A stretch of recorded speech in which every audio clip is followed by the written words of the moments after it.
ನಮಸ್ಕಾರ, G Kannada news ಡಿಎನ್ಎಗೆ ಸ್ವಾಗತ. ನಾನು Praveen Kumbar.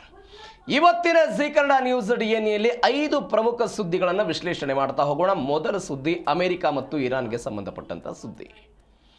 Donald Trump Iran ವಿರುದ್ಧ ಯುದ್ಧವನ್ನೇನೋ ಶುರು ಮಾಡಿದ್ರು, ಅದನ್ನ ಇನ್ನಿಲ್ಲವದಂತೆ ಮಾಡ್ತೀನಿ ಎನ್ನುವಂತ ಪಣವನ್ನು ಕೂಡ ತೊಟ್ಟರು, ಗುರಿಯನ್ನು ಕೂಡ ಇಟ್ಕೊಂಡ್ರು.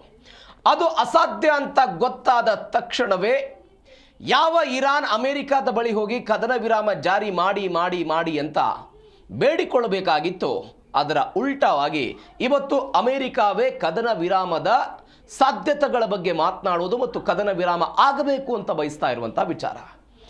ಆ ಕಾರಣಕ್ಕಾಗಿ ಅಮೆರಿಕ ಯಾವೆಲ್ಲ ಪ್ರಯತ್ನಗಳನ್ನು ಪಟ್ಟಿತ್ತು, ಏಪ್ರಿಲ್ 7ರಿಂದ 4 ಬಾರಿ ಕದನ ವಿರಾಮವನ್ನು ಪೋಸ್ಟ್ಪೋನ್ ಮಾಡ್ತಾ ಬಂದಿದ್ದನ್ನು ನೋಡಿದ್ದೀವಿ.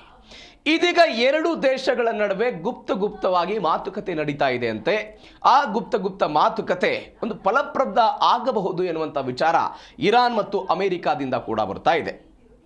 ಒಂದು ಆಶಾದಾಯಕ ಬೆಳವಣಿಗೆ ಈ ಯುದ್ಧದ ಸಮಯದಲ್ಲಿ 2 ದೇಶಗಳ ನಡುವೆ ಆಗ್ತಾ ಇದೆ ಅಂತ ಈ ಅಖಾಡಕ್ಕೆ ಸ್ವತಃ ಡೊನಾಲ್ಡ್ ಟ್ರಂಪ್ ಅವರೇ ಇದೀಗ ಧುಮುಕಿದ್ದಾರೆ ಎನ್ನುವಂಥ ಸುದ್ದಿ. ಹಾಗಾದ್ರೆ ಏನಾಗ್ತಾ ಇದೆ? ಇದೇ ಜಿ ಕನ್ನಡ ನ್ಯೂಸ್ ಡಿಎನ್ಎಯ ಮೊದಲ ಸುದ್ದಿ. ಅಮೆರಿಕ ಇರಾನ್ ಗುಪ್ತ್ ಡೀಲ್.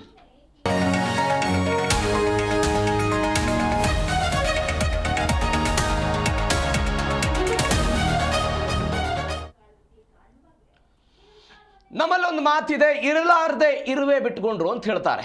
ಕೆಲಸ ಇಲ್ದವ್ರು ಏನೋ ಮಾಡಿದ್ರಂತೆ, ಹಾಗೆ ಡೊನಾಲ್ಡ್ ಟ್ರಂಪ್ ಅವ್ರ ಕತೆ ಆಯಿತು. ಯಾಕಂದರೆ ಇಸ್ರೇಲ್ನ ಕಾರಣಕ್ಕಾಗಿ ಈ ಯುದ್ಧವನ್ನು ಅಮೆರಿಕ ಶುರು ಮಾಡಿದಂತಹ ಸಮಯದಲ್ಲಿ ಅಮೆರಿಕನ್ನರೇ ಇದನ್ನು ವಿರೋಧ ಮಾಡಿದ್ರು.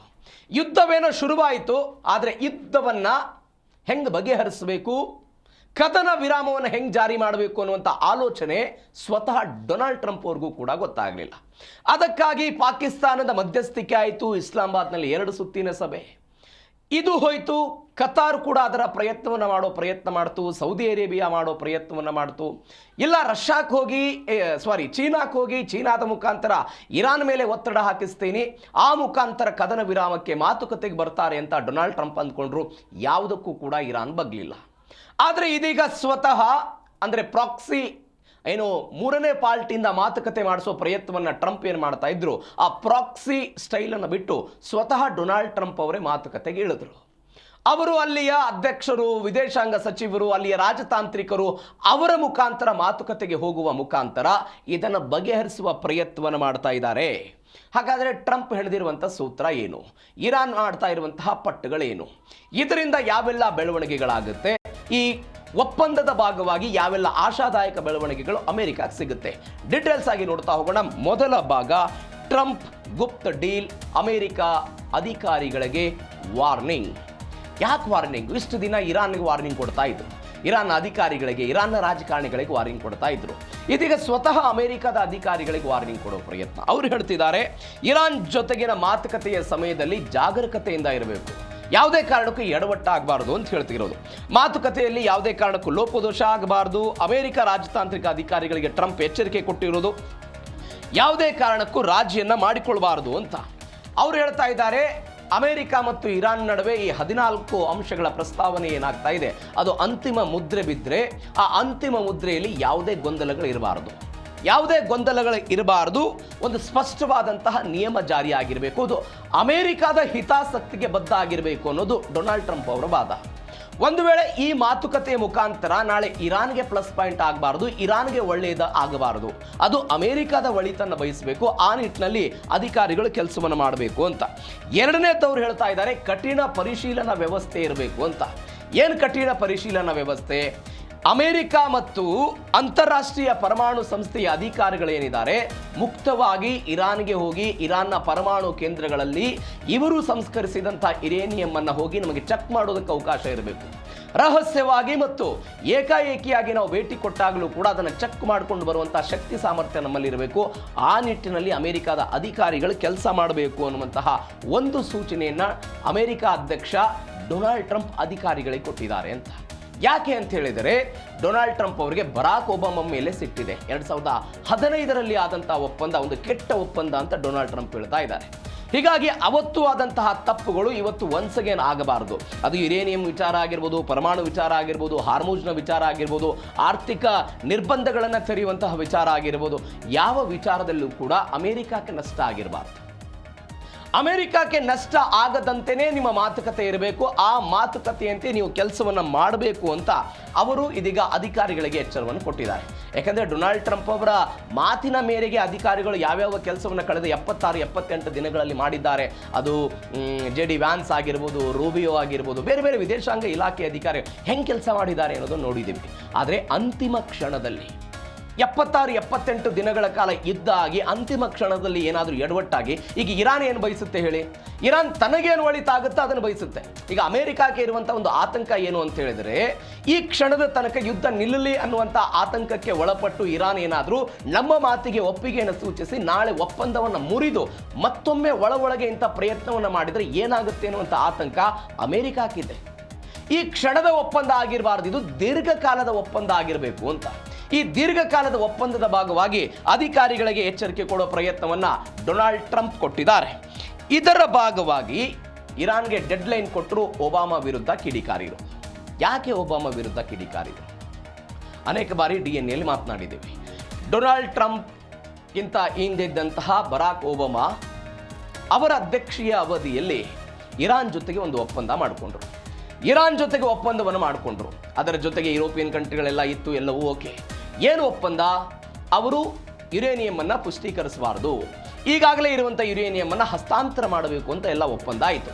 ಆ ಒಪ್ಪಂದದಿಂದ ಡೊನಾಲ್ಡ್ ಟ್ರಂಪ್ 2018ರಲ್ಲಿ ಹೊರಗಡೆ ಬಂದರು.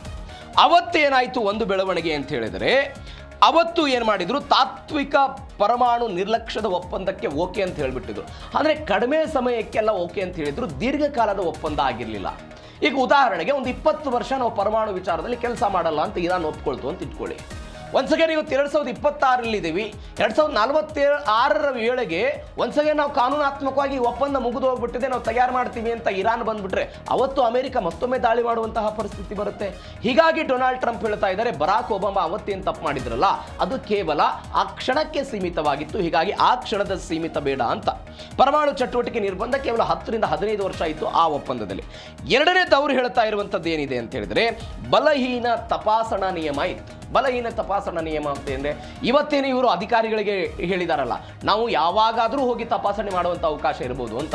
ಆದರೆ ಈ ಒಪ್ಪಂದದ ಆದ ನಂತರ ಇರಾನ್ ಏನು ಮಾಡ್ತು, ಅಂತಾರಾಷ್ಟ್ರೀಯ ಪರಮಾಣು ಸಂಸ್ಥೆಯ ಅಧಿಕಾರಿಗಳಿಗೂ ಕೂಡ ಇದನ್ನು ತಪಾಸಣೆ ಮಾಡೋದಕ್ಕೆ ಅವಕಾಶವನ್ನು ಮಾಡಿಕೊಳ್ಳಿಲ್ಲ, ನಿರ್ಬಂಧವನ್ನು ಹೇರಿತು.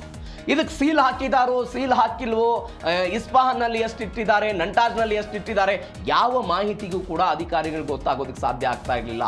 ಹೀಗಾಗಿ ಡೊನಾಲ್ಡ್ ಟ್ರಂಪ್ ಹೇಳ್ತಾ ಇದ್ದಾರೆ, ಮುಕ್ತವಾಗಿ ನಮಗೆ ಹೋಗಿ ಬರೋದಕ್ಕೆ ಸಾಧ್ಯ ಆಗಿರಬೇಕು, ಈ ಕಾರಣಕ್ಕಾಗಿ ಅಂತ ಹೇಳ್ತಾ ಇದ್ದಾರೆ. ಮೂರನೇದ್ದು, ಆರ್ಥಿಕ ನಿರ್ಬಂಧಗಳನ್ನು ಬರಾಕ್ ಒಬಾಮಾ ಅವರು ತೆರೆದಿದ್ದರು. ಆ ಆರ್ಥಿಕ ನಿರ್ಬಂಧವನ್ನು ತೆಗೆದಿದ್ದರ ಪರಿಣಾಮವಾಗಿ ಏನಾಗಿತ್ತು, ಹಣ ಸ್ಥಗಿತ ಆಗಿದ್ದನ್ನು ಅಮೆರಿಕ ಅವತ್ತು ಅವರಿಗೆ ಕೊಟ್ಟಿತ್ತು. $100 ಕೋಟಿ ಅವರಿಗೆ ಹಣವನ್ನು ವರ್ಗಾವಣೆ ಮಾಡಿತ್ತು. ಹೀಗಾಗಿ ಒನ್ಸ್ ಅಗೇನ್ ಆರ್ಥಿಕ ನಿರ್ಬಂಧಗಳನ್ನು ತೆಗೆದುಕೊಂಡು ಆ ಲಾಭವನ್ನು ಇರಾನ್ ಪಡೆದುಕೊಂಡು ನಾಳೆ ಮತ್ತೊಮ್ಮೆ ಕೈ ಎತ್ತಿಬಿಟ್ಟಿರೋದು ಅಮೆರಿಕ ಕ್ಲಾಸ್ ಆಗುತ್ತೆ ಅಂತ. ಹೀಗಾಗಿನೇ ಅವರು ಏನು ಅಂತ ಹೇಳಿದರೆ, ಇತಿಹಾಸದ ಅತ್ಯಂತ ಕೆಟ್ಟ ಒಪ್ಪಂದವನ್ನು ಬರಾಕ್ ಒಬಾಮಾ ಮಾಡಿಕೊಂಡಿದ್ರು, ಆ ಕೆಟ್ಟ ಒಪ್ಪಂದವನ್ನು ನಾವು ಈಗ ಮಾಡಿಕೊಳ್ಬಾರ್ದು ಅಂತ ಇತಿಹಾಸವನ್ನು ಪುನರ್ ಮನನ ಮಾಡೋ ಪ್ರಯತ್ನವನ್ನು ಡೊನಾಲ್ಡ್ ಟ್ರಂಪ್ ಮಾಡಿದ್ದಾರೆ. ಮೂರನೆಯದ್ದು, ಇರಾನ್ ಒಪ್ಪಂದ ಮುಸ್ಲಿಂ ರಾಷ್ಟ್ರಗಳಿಗೆ ಆತಂಕ ಆಗಿದೆ.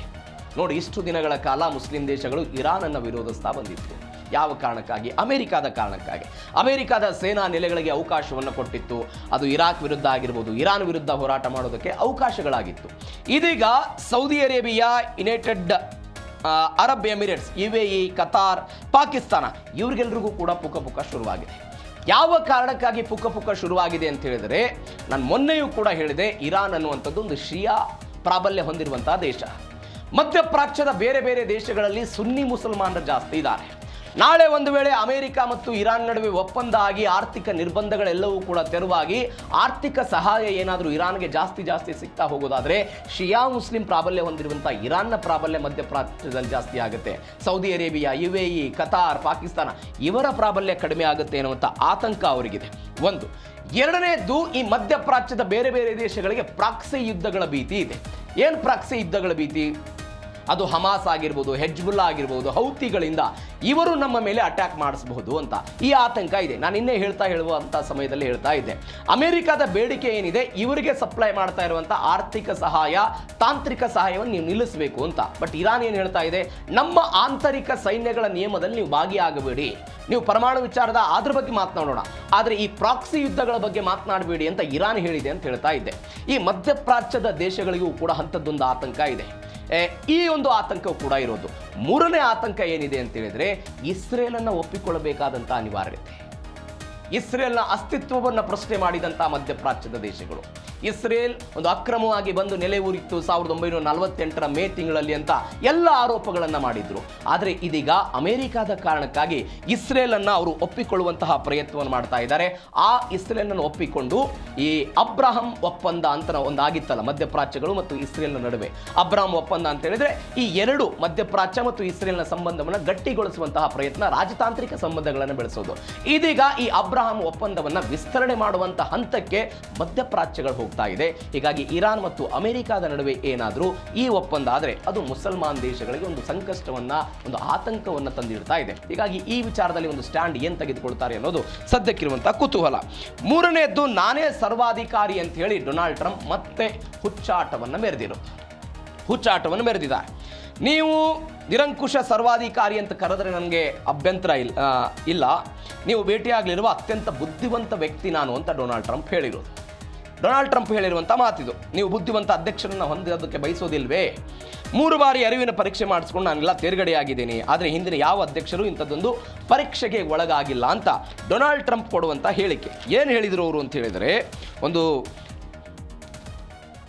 ನೀವು ಬುದ್ಧಿವಂತ ವ್ಯಕ್ತಿಯನ್ನೇ ನೀವು ಭೇಟಿ ಆಗ್ತೀರಿ ಅಂತೆಲ್ಲ ಹೇಳಿದ್ದಾರೆ. ಒಂದು ನ್ಯೂಯಾರ್ಕ್ನಲ್ಲಿ ಒಂದು ಚುನಾವಣಾ ರ್ಯಾಲಿ ಇತ್ತಂತೆ. ಆ ಚುನಾವಣಾ ರ್ಯಾಲಿಯಲ್ಲಿ ಟೀಕೆಗಳಿಗೆ ಉತ್ತರಿಸುವಂತಹ ಪ್ರಯತ್ನದ ಭಾಗವಾಗಿ ಅವರೆಲ್ಲ ಹೇಳಿದರು.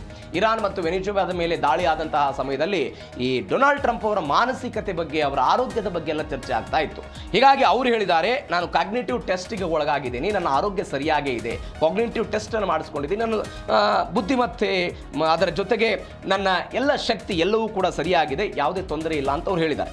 ಎರಡನೇದು ಅವರು ಹೇಳ್ತಾ ಇರೋದು, ನನ್ನನ್ನು ಕ್ರೂರ ಅಂತ ಕರೀರಿ, ಸರ್ವಾಧಿಕಾರಿ ಅಂತ ಕರೀರಿ, ನನಗೆ ಬೇಸರ ಇಲ್ಲ, ಆದರೆ ನನಗೆ ದಡ್ಡ ಅಂತ ಕರೆದ್ರೆ ಬೇಸರ ಆಗುತ್ತೆ ಅಂತ.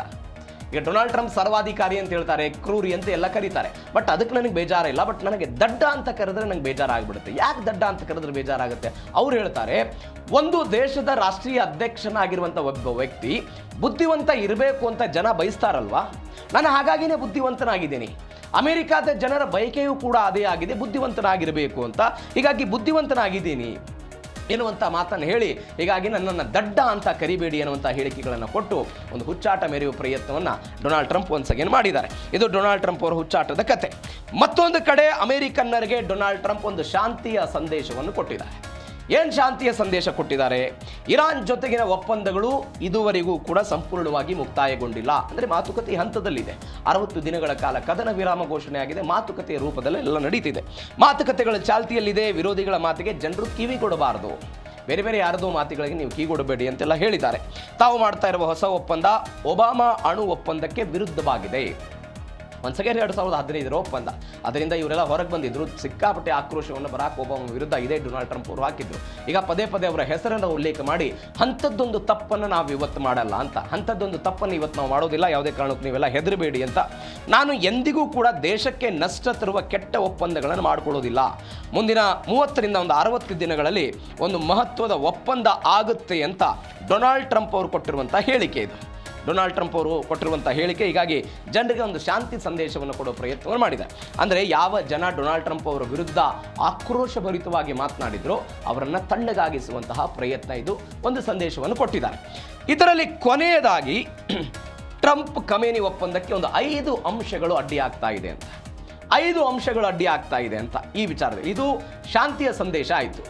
ಒನ್ಸ್ ಅಗೇನ್ ನಾವು ವಿಚಾರಕ್ಕೆ ಬರೋದಾದರೆ ಇರಾನ್ ಮತ್ತು ಅಮೆರಿಕಾದ ನಡುವೆ ಮಾತುಕತೆ ಆಗ್ತಾ ಇದೆ. ಈ ಮಾತುಕತೆಗೆ ಕೆಲವೊಂದಿಷ್ಟು ವಿಚಾರಗಳು ಅಡ್ಡಿ ಬರ್ತಾ ಇದೆ. ಒನ್ಸ್ ಅಗೇನ್ ಅದೇ ವಿಚಾರ, 5 ವಿಚಾರಗಳು. ಇರಾನ್ ಸಮೃದ್ಧೀಕರಿಸಿದಂಥ ಯುರೇನಿಯಂ ಅನ್ನು ವಾಪಸ್ ಕೊಡಬೇಕು ಅನ್ನುವಂತಹ ವಿಚಾರ. ಹಾರ್ಮುಜ್ ಜಲಸಂಧಿ ಮೇಲೆ ನಿಯಂತ್ರಣವನ್ನು ಇರಾನ್ ಬಿಡಬೇಕು ಅನ್ನೋದು, ಮುಟ್ಟುಗೋಲು ಹಾಕಲಾದಂಥ ಇರಾನ್ನ ಸ್ವತ್ತುಗಳು ಬಿಡುಗಡೆ ಮಾಡಬೇಕು, ಇರಾನ್ ಬೆಂಬಲಿತ ಯಹೂದಿ ಹೆಜ್ಬುಲ್ಲಾ ಇವೆಲ್ಲವೂ ಕೂಡ ಇಸ್ರೇಲ್ ದಾಳಿಯನ್ನು ನಿಲ್ಲಿಸಬೇಕು, ಇರಾನ್ ತನ್ನ ಬ್ಯಾಲಿಸ್ಟಿಕ್ ಕ್ಷಿಪಣಿಯನ್ನು ತ್ಯಜಿಸಬೇಕು ಅನ್ನೋದು ಕೂಡ ಯಾರದ್ದಿದೆ? ಅಮೆರಿಕಾದ ಬೇಡಿಕೆ ಇದೆ. ಹೆಂಗೆ ಇದು ಅಂತ ನಾವು ನೋಡ್ತಾ ಹೋಗೋದಾದರೆ, ಈಗ ಯುರೇನಿಯಂ ಅನ್ನು ವಾಪಸ್ ಕೊಡಬೇಕು ಅಂತ ಈಗ ಅಂತಾರಾಷ್ಟ್ರೀಯ ಅಣು ಏಜೆನ್ಸಿ ಹೇಳ್ತಾ ಇದೆ, ಇರಾನ್ ಬಳಿ ಸುಮಾರು 970 ಪೌಂಡ್ ಅಂದರೆ 60% ಸಂಸ್ಕರಿಸಿದ ಯುರೇನಿಯಂ ಇದೆ. ಒಂದು 11 ಟನ್ಗಳಷ್ಟು ಆಗ್ಬೋದು. ಅದನ್ನು ಅವರು ಸಂಗ್ರಹ ಮಾಡಿದ್ದಾರೆ, ಎಲ್ಲವೂ ಕೂಡ ಆಗಿದೆ ಅಂತ. ಇದು ಅಮೆರಿಕಾದ ಕಣ್ಣಿಗೆ ಬಿತ್ತುಬಿಟ್ಟಿದೆ. ಹೀಗಾಗಿ ಏನಾಗಿದೆ ಅಂತ ಹೇಳಿದರೆ, ಅದನ್ನು ಹೇಗೆ ಯಾರಿಗೆ ಕೊಡಬೇಕು, ಯಾರ ಹತ್ರ ಕೊಟ್ಟರೆ ಏನಾಗುತ್ತೆ, ಏನು ಅಂತದೊಂದು ಚರ್ಚೆ ಇದೆ. ಅದನ್ನು ರಷ್ಯಾ ಕೊಡಬೇಕಾ, ಅಮೆರಿಕ ಕೊಡಬೇಕಾ ಅಂತ. ಬಟ್ ಅದನ್ನು ತಮ್ಮ ಬಳಿ ಇಟ್ಕೊಳ್ಬಾರದು ಅನ್ನೋದು ಅಮೆರಿಕದ ವಾದ. ಎರಡನೇದು ಹಾರ್ಮುಜ್ ಜಲಸಂಧಿ ಬಗ್ಗೆ ಹೇಳ್ತಿದ್ದಾರೆ. ಫೆಬ್ರವರಿ 28ನೇ ತಾರೀಕಿಗೆ ಹಾರ್ಮುಜ್ ಮುಕ್ತವಾಗಿತ್ತು, ಎಲ್ಲ ವಾಣಿಜ್ಯ ಹಡಗುಗಳೆಲ್ಲ ಹೋಗ್ತಾ ಇತ್ತು. ಆದರೆ ಯುದ್ಧ ಶುರುವಾದ ನಂತರ IRGC ಹಿಡಿತ ಸಾಧಿಸಿತು, ಅಮೆರಿಕ ಹಿಡಿತ ಸಾಧಿಸುವ ಪ್ರಯತ್ನವನ್ನು ಮಾಡಿತು, ಟೋಲ್ ಮುಖಾಂತರ ಹಣವನ್ನು ವಸೂಲಿ ಮಾಡೋ ಪ್ರಯತ್ನವನ್ನು ಮಾಡಿದ್ರು. ಇದೀಗ ಅವರು ನಾವು ಟೋಲನ್ನು ವಿಧಿಸಲ್ಲ, ಹೀಗಾಗಿ ಮುಕ್ತ ಸಂಚಾರಕ್ಕೆ ಅನುಮತಿಯನ್ನು ಕೊಡ್ತೀವಿ ಅಂತ ಇರಾನ್ನವರು ಹೇಳಿದ್ದಾರೆ ಅನ್ನುವಂಥ ಒಂದು ಸುದ್ದಿ ಬರ್ತಾ ಇದೆ. ಹೀಗಾಗಿ ಅಮೆರಿಕ ಅದನ್ನು ಒಪ್ಪಿಕೊಳ್ಳುವಂಥ ಸಾಧ್ಯತೆ ಇದೆ. ಮೂರನೇದ್ದು ಮುಟ್ಟುಗೋಲು ಹಾಕಿದಂಥ ಆಸ್ತಿ. ಎಷ್ಟಿದೆ ಮುಟ್ಟುಗೋಲು ಹಾಕಿದಂಥ ಆಸ್ತಿ ಅಂತ ಹೇಳಿದ್ರೆ $25 ಬಿಲಿಯನ್ ಆಸ್ತಿಯನ್ನು ಮುಟ್ಟುಗೋಲು ಹಾಕಲಾಗಿದೆ ವಿವಿಧ ಬ್ಯಾಂಕ್ಗಳಲ್ಲಿ. ಅದನ್ನು ನೀವು ವಾಪಸ್ ಕೊಡಬೇಕು ಅನ್ನೋದು ಇರಾನ್ದು. ಅದನ್ನು ಅನೇಕ ಬಾರಿ ಹೇಳಿದ್ದೀನಿ, ತೈಲ ಮಾರಾಟದಿಂದ ಬಂದಿರುವಂಥ ಹಣ.